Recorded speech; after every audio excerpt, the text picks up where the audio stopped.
My name is Brian Watkins, and this is a tutorial for our Advanced Excel class, Accounting 386, in which we brush up on our data import and processing skills. So you should be starting from speed trial number 1. Then just follow the instructions as you go along. We're going to do our Excel spreadsheet, but first we're going to take the data that we've called the raw data, and we're going to import it. Now there's a couple ways to do this, and it depends on your data. And so what I'm doing now is I'm in the process of selecting all of the raw data. And in this data set we've identified that it was probably the result of a poor scanner, because the scanner has made some substitutions. You guys probably won't see a whole lot of this going forward, but when scanner technology was not quite as good as it is now, you used to get a lot of this kind of stuff, where the A's would become ampersands and zeros would become O's, things like that. So we got it all set. We're going to copy it, and to do this one, let's go into WordPerfect, and we'll open a new file and keep the text, keep source formatting. There we go. Let's use that keep source formatting. Okay, so now we're in WordPerfect, and we have a chance here to clean things up a little quicker than, for example, what we cleaned up in Jacob 5. But Jacob 5 was more of a computer-to-computer type of deal. This is coming from a piece of paper that's been scanned. And there's really no way to get into all the various things that can go wrong with data. But this is a good example. So I'm going to push this up so we can see what's going on. We're going to find and replace. And we'll start with the A's. We'll look for the ampersand, replace with an A. Done. Okay. Let's look for the tilde, which is that key to the left of your 1 key on your keyboard, and we'll replace that with 2 zeros, because it looks like all our dates, 2008 for example right here, got done wrong. So now we're good there. But the main reason why I wanted to go into Word is because you can find and replace special characters. Now you can do this in Excel. You can find out what the character code is using the code function, but I think it's easier here to simply go through and look for the special characters. And we're looking for paragraph marks. How do you see those? The Pilcrow sign here, or the backwards P that we use for paragraph, will, if you hit it, show the special keys. And so as I come down here, the problem that I'm going to have that I identify is that occasionally the date has space before it as well as after it. Now if the date only had a space after it, that would be fine. We could call this a space delimited file, because you'd have all these lines, then one space, then all these lines. But that breaks down when you have extra spaces. So the way to deal with that when you have irregular spaces is to find and replace the character that's a paragraph mark. So we'll go into our special, and we'll look for 2 paragraph marks in a row, and we'll replace them with 1 paragraph mark. Okay, we've finished. Let's search the remainder. We started at the bottom for some reason. Okay, 426 replacements. Yes, I think that's good. So now let's see if there's anything else we need to do. Okay, I think we got it all. So let's select everything.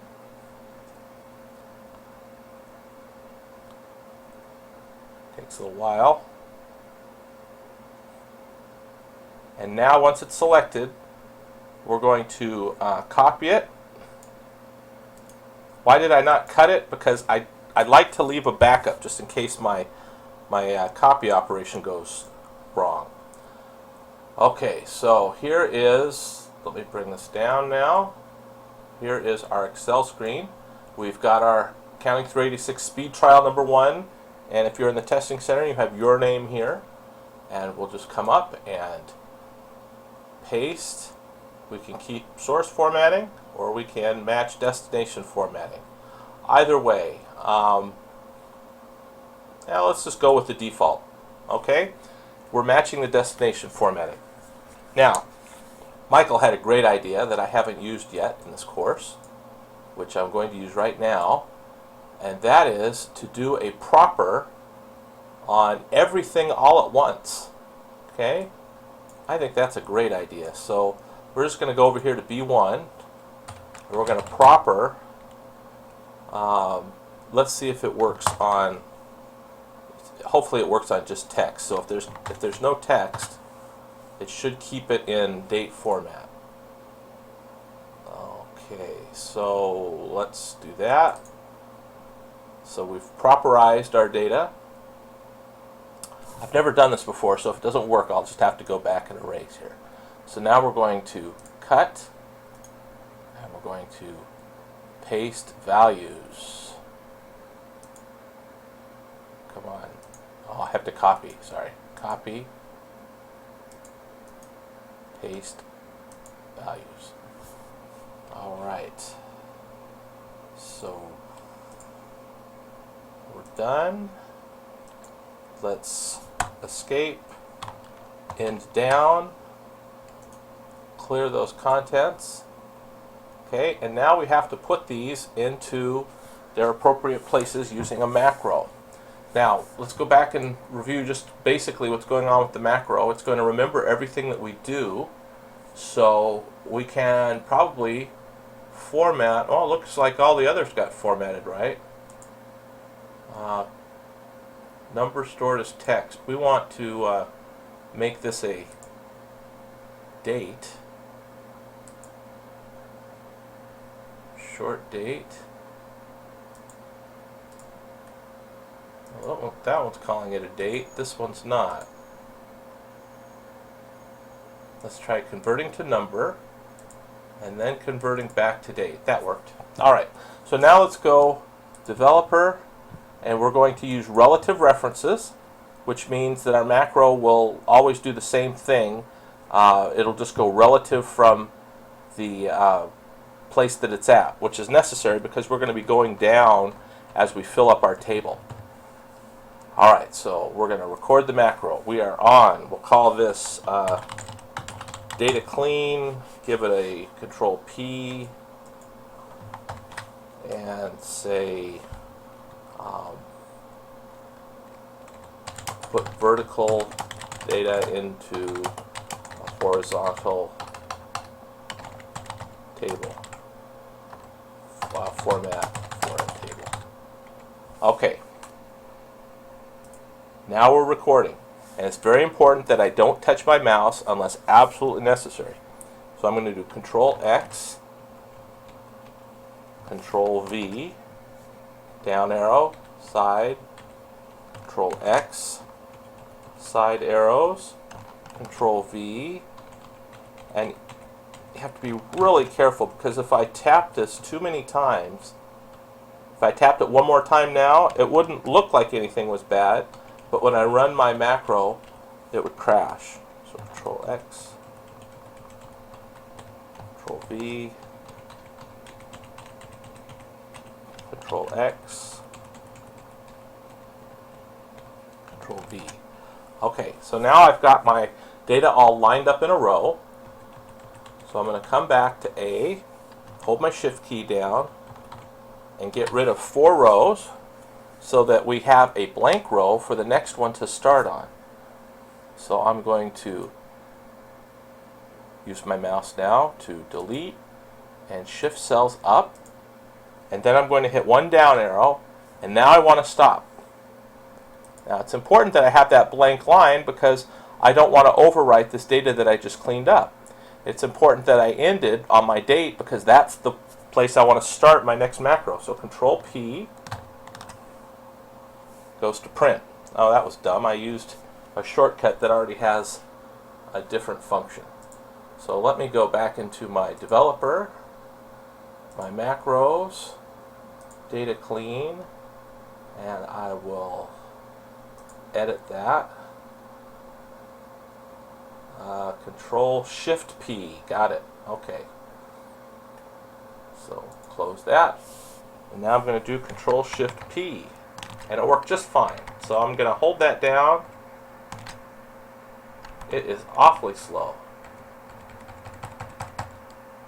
So I'm going to do this. I'm going to pause the video while I get this all done. Okay, I'm finished. I'm going to go back up to the top. I'm going to highlight all the rows, and then with the columns, and with the columns highlighted, I can click on one border, and they'll all auto-fit. So now I have my data visible. This would be a good point to just go back to speed trial 1. Let's take a look at what we have to do. Okay, we need 7 columns with each record on one line. And then we're going to have a few blank lines above and put a spin control. Okay, we can do that. Let's put some blank lines above. So we'll highlight, say, 9 lines. Insert. Actually, we could click on it. Insert entire row. Okay, so now we've got some rows. We can now start to figure out what's going on here. And look at that. I still have data problems. Alright, we'll do proper. Michael, it was a good idea, but I did it wrong, so apologize there. Okay, and then I'm going to take and copy it and paste the values back. And so that got rid of them all, and so we've got that same problem again. So this time, instead of F10, take G10. Copy it down, make a copy, paste values, and that got rid of Arbor Court. Good. Aurora, we got another problem, so we're going to go back, change G10 to H10, hit enter, copy it down, and paste the values. And so now we've got everything shipshape. We'll take this end down, clear the contents. Alright. Now I've got to split this, and I need 7 columns here. Right now I've got a birthday, I've got name, I've got address, I've got city, state, zip. So let's take these. These are my year of first business. And let's move those. Move those over here. And then I can overwrite this without any worries. So now I'm going to highlight the entire row of my city, state, and zip. Go to my data call, and I'm going to do text to columns. And the first one we'll do is just a simple delimited, because we know that every city has a comma after it, which makes it very easy. So it's a comma delimiter. And we'll make the cities into text, and we'll keep the rest in general format for now. There, we're done. Okay, so now we have in column I, we have our zip code and our state. So we'll do the same thing, text to columns. Now this time we have some fixed width. We know they're all in the same place. So let's just do one before and after. Before and after. And let's make everything text. So, whoops, take that out. That's going to be text. That's going to be text. And then this one here is a skip. And this column here is a skip. Finish. There we go. Now let's fix up our data there. We're going to use upper to get our postal codes correct. Take that down, copy, paste values. And down, why. Let's see, and then we're going to clear those. And then this is helpfully reminding us that we've got text, which is what we want, because we want to keep those leading zeros. So now we have city, we have state, we have zip, and we can move. Why don't we just move the year of first business back to where it's at? I'll just call it first year.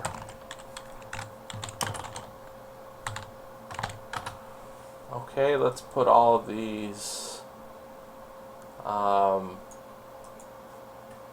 over their sources. Okay, and now we're going to freeze. So if I do a special freeze, it'll go across the top and the left.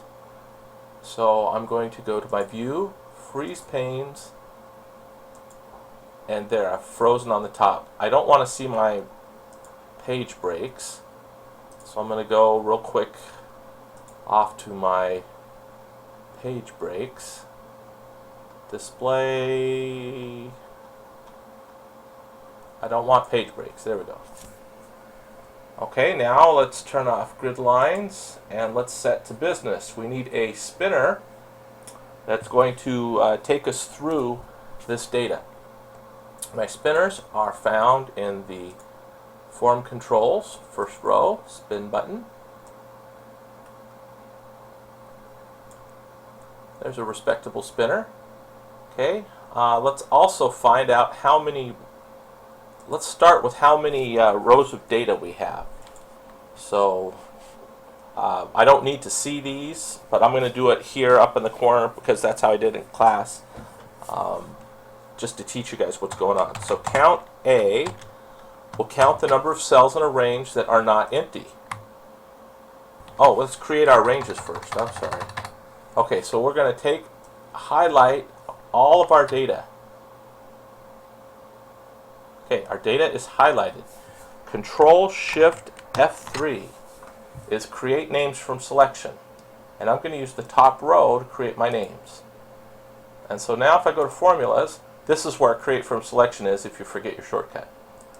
And I go to name manager. My first year is now, see that squiggle? That means I have an array of data that starts at 2008. Oh, just a sec. Okay, so now I have all of these ranges, or arrays, full of information. So I can now do things like count them. So I'm going to count A, which counts the cells, and I can pick anything. I'll pick the name. They're all the same. You can see the blue line just went on. I have 196 of them.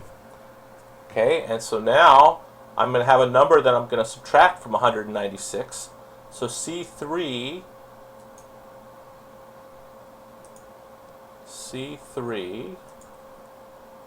will be the number altered by my spinner. The maximum should be 190. I can't ever remember what works best. We'll try 197. It's either 196 or 197. I'll come back and fix that. Okay, so now when I click out and I click 1, and so now I have C2 minus C3, and that gives me spin value. So if that's 0, then I'm at the 196th line, and if this is 195, I'm at the first. Okay, so I want it 195 to be my upper limit. I hope you saw what I did there. So format control, maximum value 195. Okay, so when it's at 195, my spin value is at 1. And there's my spin value. And so to keep this, I'm going to do a little trick here now. I'm going to move my spin. I'm going to take and cut and paste these right here, and then I'm going to move it right over them. So it's all there, but now you can't see it. Okay, so if I were to take, just checking here, let's do index, and for our array I'll do name, spin value for my row. So I'm on Kimmy, and I can't go any higher, and then I go down. Okay, so that is working. So let's take a look at what's next. When finished, okay, build a text formula that returns a script that phone center workers can use. Hello, first name, thank you for being our customer. Okay, let's do that. So now we have to get just a first name here. And so what I'm going to do is I'm going to extract the first name from the left. So I'm going to use a left function. And left means text. Okay, so I'm going to take it from the full name. The number of characters I'm going to have is going to be the location of the first blank, which is 5 minus 1. So I find a blank within my index name and spin value. Okay, and then whatever number that is, I subtract 1, and then extract those whole things from the left. And I have Kimmy. So now I'm going to put in my text. So I start with double quote, hello, comma, space, and so now I have hello Kimmy, and now at the end I'm going to put and, don't forget that and. Did I put a comma? Okay, I'm going to have Kimmy, comma, I'm going to check here. Thank you for being our customer these last number of years. Thank you for being our customer these last.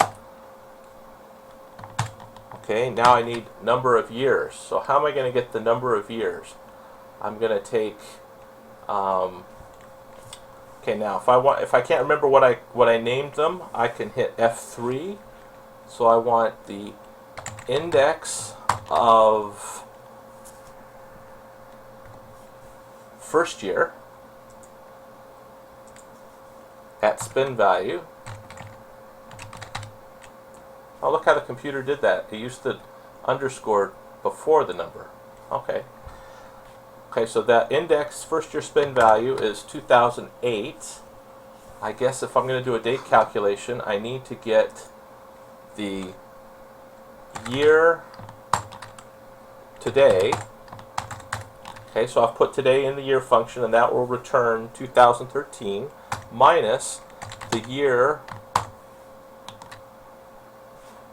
No, I think I can just subtract it. Let's try that. Okay, so for Kimmy it should be 13 minus 8, 5. Good. That works. Last 5. Now I'm going to pick up my text again, space, years.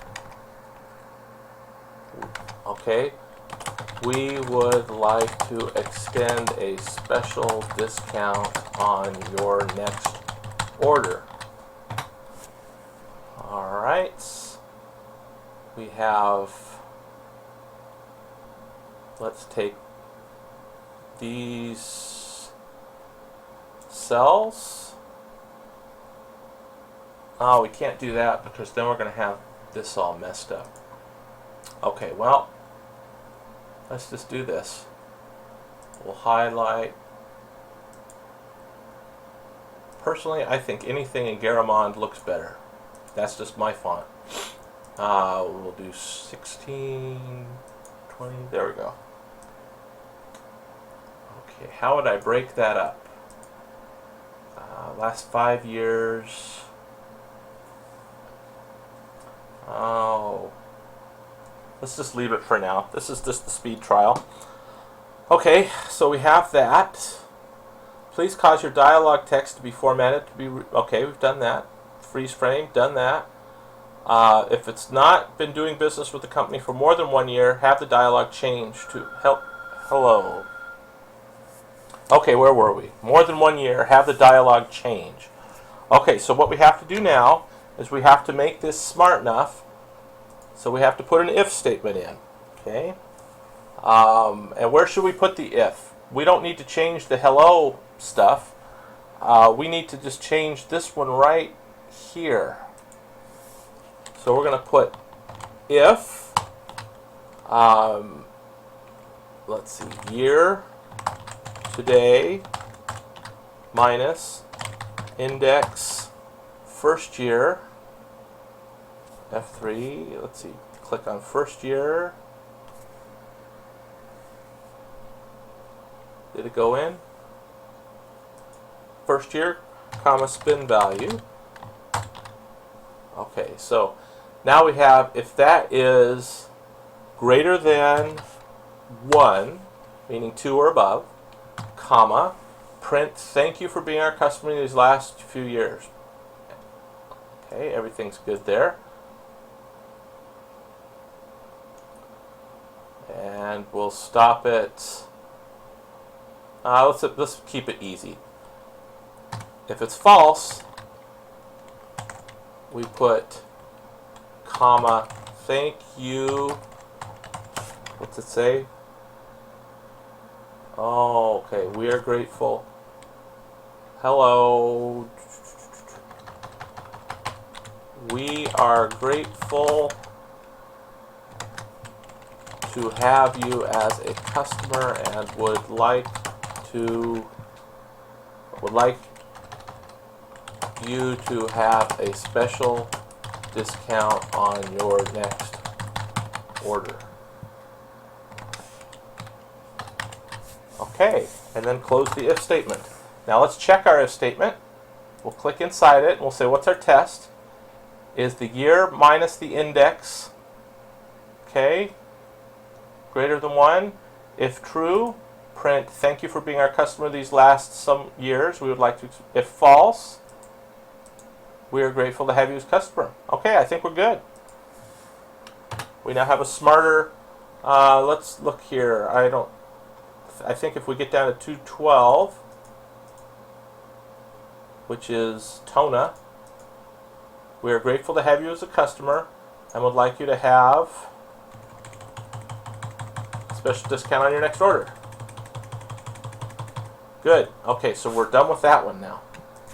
Okay, create a conditional formatting rule that turns the entire row of your data corresponding to the selection black background. Okay.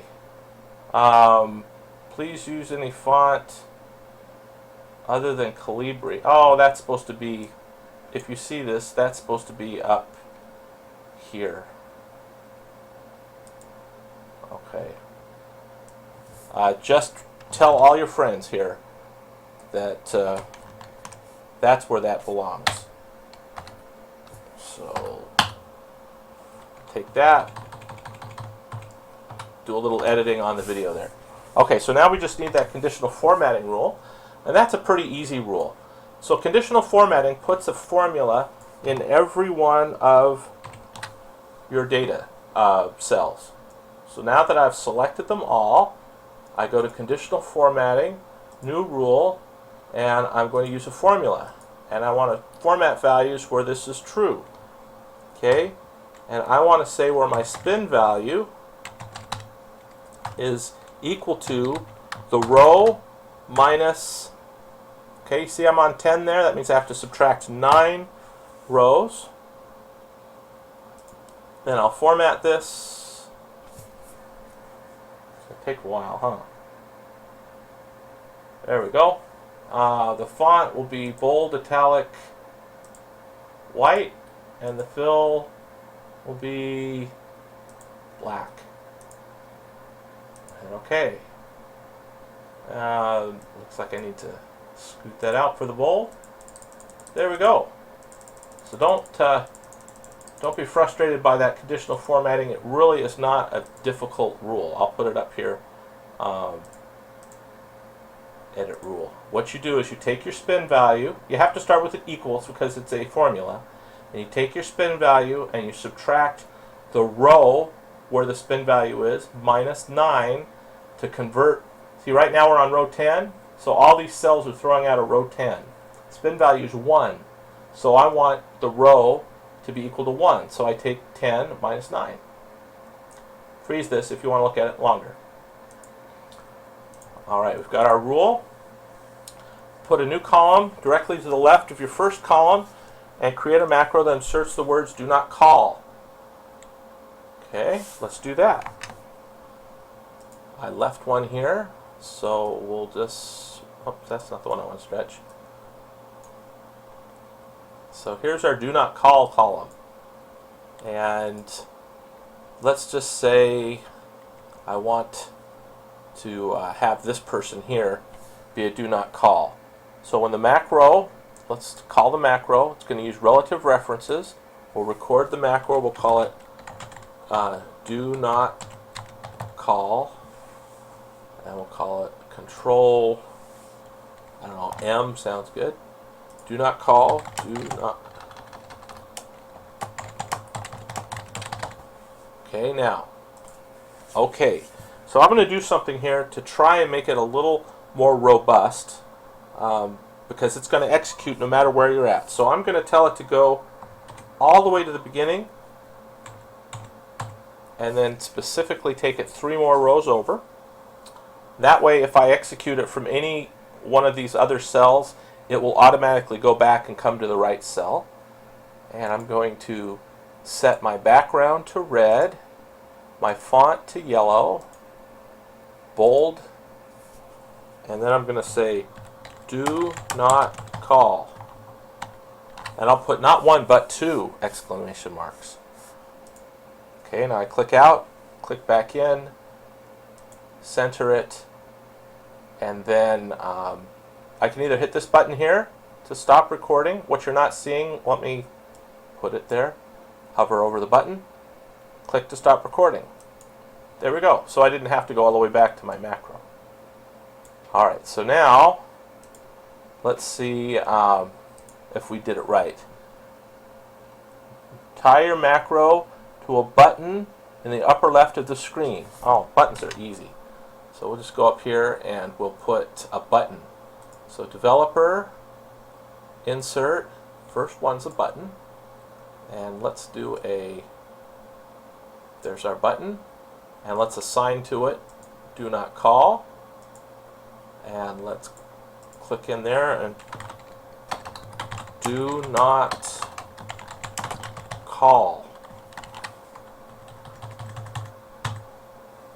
Okay, let's see if it works. Let's go down to Glenny and boom, it works. Alright, so what more do we need to do? Let's see. Your dialog box should return the following. First and last name has requested that we do not call. Have this message display in a red font. Okay, well, let's do that. Back, put my Excel here. Alright, if it's do not call, that's going to be an if right at the very beginning. Okay, so we need to create a column here. So we'll go all the way down and we're going to formulas, find name, and this is do not call. Look at that, I even got it right. Okay, and the reason we did that is that now we have a field that we can check. So let's go now and go if index, and we're looking at do not call. So I'll click on that one. Row number spin value equals text do not call to. You don't need to have the same exact thing as I do, but you do have to check and make sure that you're checking that this do not call with 2 exclamation marks matches exactly what you typed there. Okay, so if it does, then comma, do everything ahead of you.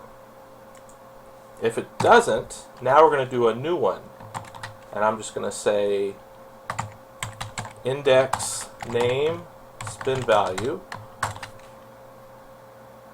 Okay, why is it not? There's a quote there. Index name spin value. Okay, and quote space has requested that we do not call. And then I close my if statement. So let's look at the if statement real quick. Our test now is if our do not call column equals do not call, then, oh, look, I mixed up my true and my false. Okay, so if it's not equal to, and what is the sign for not equal to? I think it's this. Not equal to do not call. Kimmy, hey Dad. It was. Ha, got it right. Good. Okay, almost done. Your dialog blocks have this message display in a red font. Okay, that's easy. We just go here and we're going to put on conditional formatting, new rule, and we're going to say use a formula, and our formula is spin value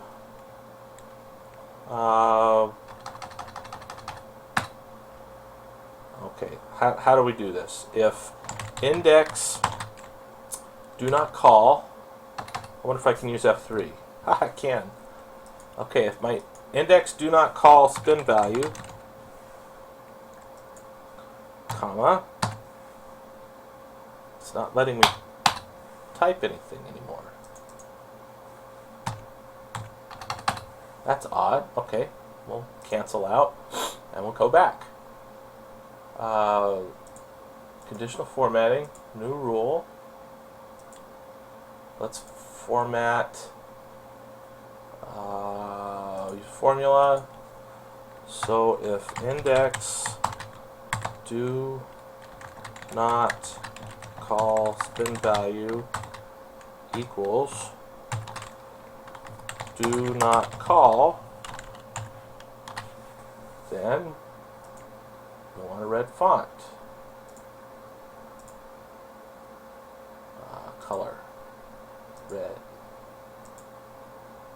Color red. Okay, so now if I click up, red bold. Good. Alright, I think that is everything that you are asked to do. One more thing that I'd like you guys to do would be to modify, and this isn't required on the test, okay? So you're done if you're looking at the test, but when you do a conditional formatting rule, it's good to make them consistent. So now the new rule is going to be where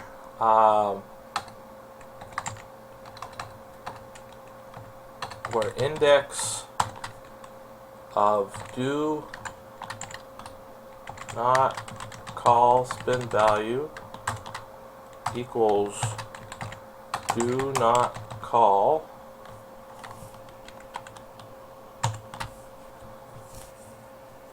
okay, in order to get this red line to go all the way across, here's a conditional formatting rule that you can use. You don't need this for the test, but I'd like you to be able to see how it works. Okay, we're looking for 2 values now. So inside the AND function, AND has 2 tests. AND, open parenthesis, is the index equal to do not call? Great. And then the second one would be, is the spin value equal to the row minus 9? If they're both true, then that's the rule you want. And I'll hit OK. And then as you go through, it will highlight when it encounters a do not call row. Okay, good luck on the test. email me if you have any questions.